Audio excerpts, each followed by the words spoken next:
Sabe, gente, o que nós temos que entender é que o Espírito Santo, ele trabalha de uma forma totalmente diferente daquilo que a gente possa imaginar. Amém? Existe uma dinâmica no reino dos céus que, se nós nos adequarmos a ela e aprendermos dela, não tem como Deus não nos abençoar. Por exemplo, lá no livro de Marcos capítulo 1, versículo 29, a palavra diz assim, veja: e assim que saíram da sinagoga, Jesus, juntamente com seus apóstolos, foram com Tiago e João à casa de Simão e André, que é conhecido também como Pedro. A sogra de Simão estava de cama e com muita febre. E logo foram a Jesus, falaram a Jesus a respeito dela. Então ele se aproximou dela, tomou-a pela mão e ajudou-a a se levantar. A febre a deixou e ela começou a servi-los. Vamos entender isso? Como que funciona o reino dos céus? Jesus estava na sinagoga fazendo sinais, prodígios, maravilhas, falando da palavra do Pai, falando do reino dos céus, porque até então o reino dos céus não existia. Os homens achavam que assim como morrem os animais, também morriam os homens ficavam retidos na morte. Tanto que Jesus, ele desce lá no inferno para tomar a chave das mãos de Satanás, daquele que tinha o poder sobre a morte, porque até então nenhum homem havia ressuscitado. Bispo, existem algumas histórias de homens que foram levados por carruagem de fogo, outros que quando Eliseu, estava ali enterrado, foram sepultar um rapaz, ele bateu num dos ossos de Eliseu e ressuscitou. Sim, mas esses homens não saíram desse plano. Eles ressuscitaram, mas depois morreram. Então Jesus, ele falava muito a respeito da salvação, da vida eterna, do reino dos céus. Ensinava que para você alcançar a salvação, você tinha que crer, e aquele que crê, se fosse batizado, seria salvo. É uma dinâmica isso. Como eu posso dizer, uma condição de você herdar o reino dos céus. Você não vai para o reino dos céus do seu jeito, porque o reino dos céus não é seu, não é do espiritismo, não é da igreja católica, não é de crente, não é de religioso, porque hoje os religiosos querem ensinar para você o que você deve fazer para ir para o céu. Você não pode cortar o cabelo, você não pode usar calça, você não pode ter tatuagem, você não pode usar brinco. Mas foi isso que Jesus falou? Não, mas é isso que a religião diz. É isso que a religião diz. A religião, ela quer colocar parâmetros para aqueles que vão para o céu ou não vão para o céu. Até parece que o reino dos céus é da religião. Sabe, uma coisa que não é sua, e você quer colocar ordem. Não, para você entrar tem que ser assim, assim, assim. Mas Jesus não falou nada disso. Então os homens falam o que Jesus não fala, ensinam aquilo que Jesus não ensina, e pedem aquilo que Jesus nunca pediu. Então Jesus vai e diz assim: olha, para você entrar no reino dos céus é necessário que você se batize. Aquele que crê e for batizado será salvo. E é por esse motivo que a gente fica enchendo o saco das pessoas, Tudo que é igreja que você vai, quem entende o evangelho com clareza, fica para você: aceita Jesus, aceita Jesus, aceita Jesus, para você se batizar e ter oportunidade de ir para o céu. Depois que você se batizar, se você fizer um monte de coisa errada, problema seu, mas pelo menos você vai estar mais perto da salvação do que aqueles que não se batizaram, morreram sem se batizar. Bispo, não deu tempo dele se batizar. Mentira. A Bíblia diz que todo mundo é chamado em tempo aceitado. Todo mundo. Quando uma pessoa morre, ela já ouviu falar de Jesus, já ouviu falar de batismo nas águas, já ouviu falar de arrependimento, já ouviu falar do reino dos céus. Ela não quis. Bispo, e uma criança? A criança está salva, porque Jesus diz: vinde a mim as criancinhas, porque delas é o reino dos céus. Mas a partir do momento que você começa a ter entendimento, discernimento, sabedoria, você começa a entender o que é o pecado, o que é coisa errada, a malícia, a maldade. Então para você já não tem mais chance. Você ou aceita Jesus ou não aceita Jesus. Prepare o seu coração para você se batizar. Eu quero ver você romper, eu quero ver você acessar milagres, viver as realidades do reino dos céus. E só pode viver isso aqueles que são herdeiros. Quem é herdeiro, então, tem direito às bênçãos dos lugares celestiais de Cristo Jesus. Amém? Mas não é para essa esfera que eu quero levar você. Eu quero levar você para aquele âmbito que Jesus sai ali da sinagoga. Ele vai até a casa de Simão Pedro e de André. Chega lá, a primeira coisa que os familiares de Pedro faz é dizer que a sogra dele está doente. A sogra de Pedro está enferma, está doente. O que ela tinha?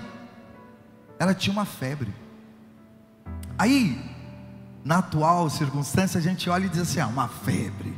Gente, mas febre naquela época era algo muito grave. Quando uma pessoa ficava com febre, era sinônimo que ela ia a óbito, porque havia muita malária, muitas bactérias, muitos vírus que a ciência ainda não conseguia combater. Então a sogra de Pedro estava febril, sim, mas era uma febre que fazia ela delirar, fazia ela ficar acamada.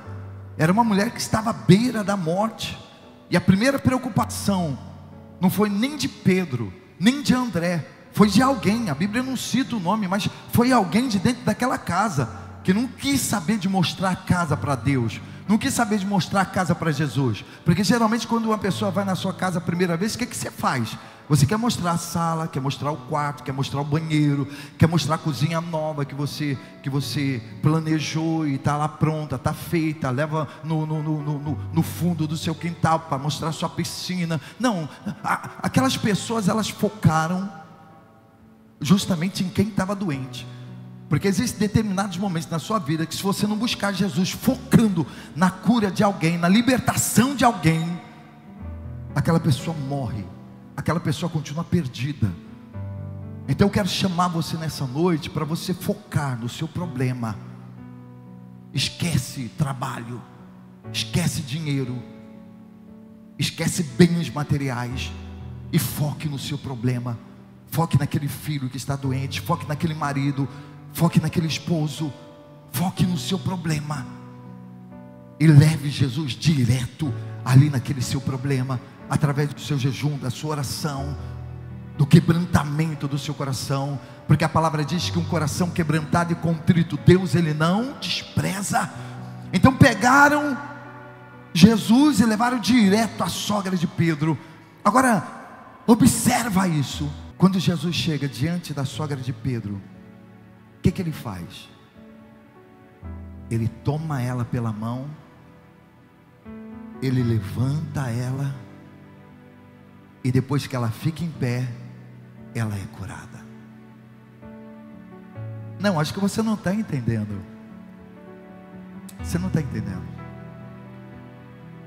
Ele pega a sogra de Pedro, coloca em pé, e só depois que ela está em pé que ela fica curada. Ela não ficou curada para depois ficar em pé.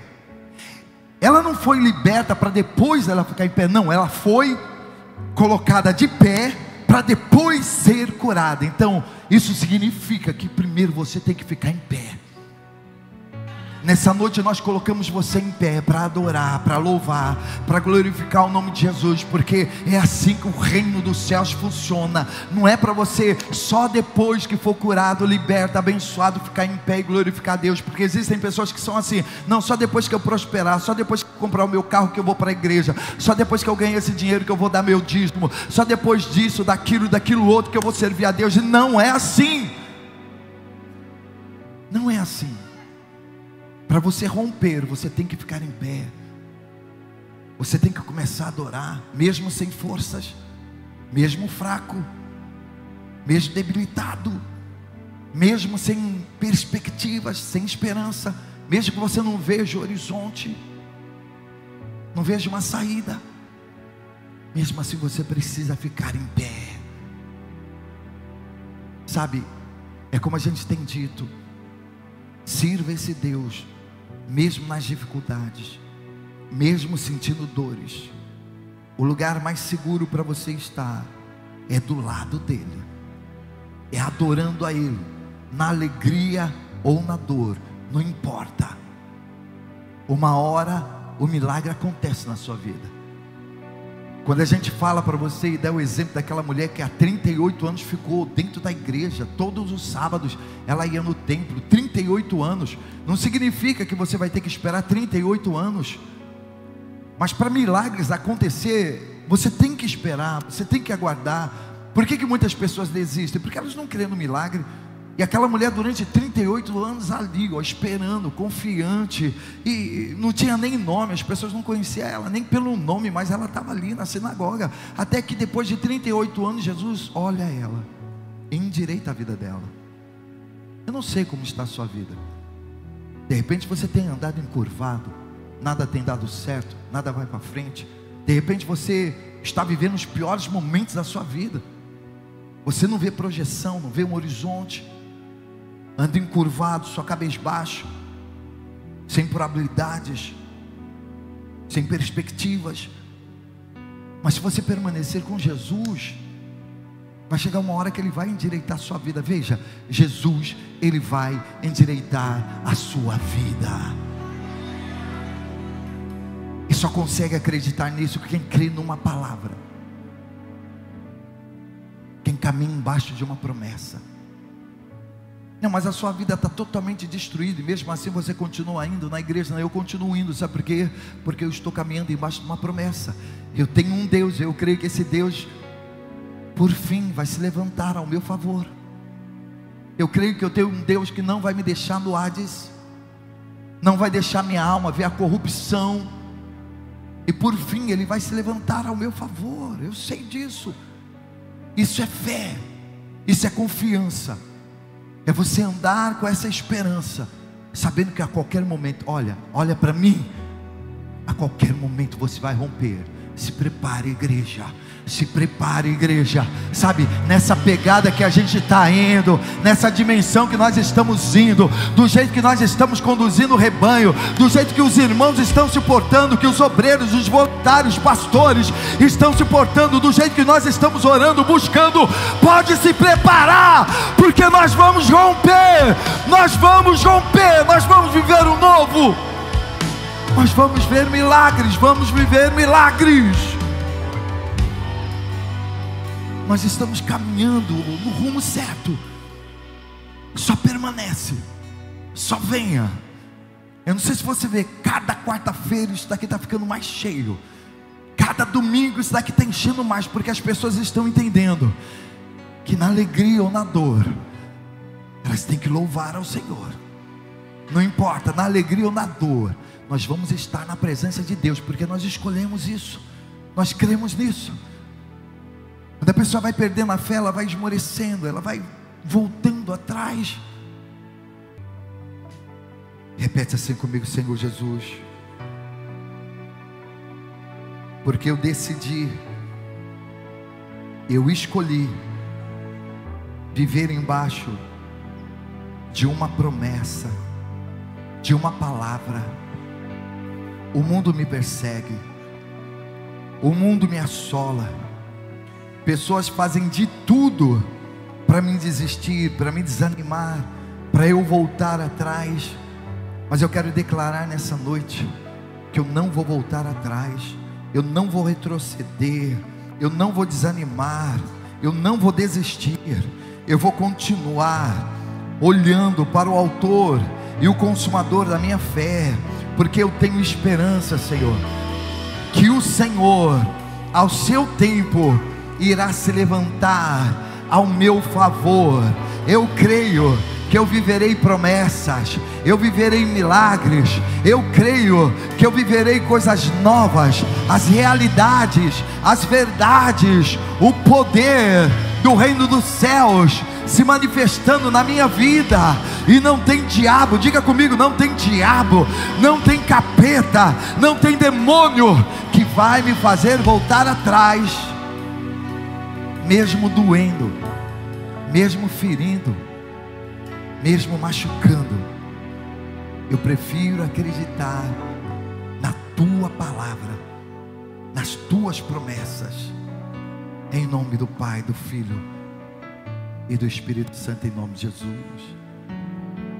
E que todos digam assim seja. Aleluia.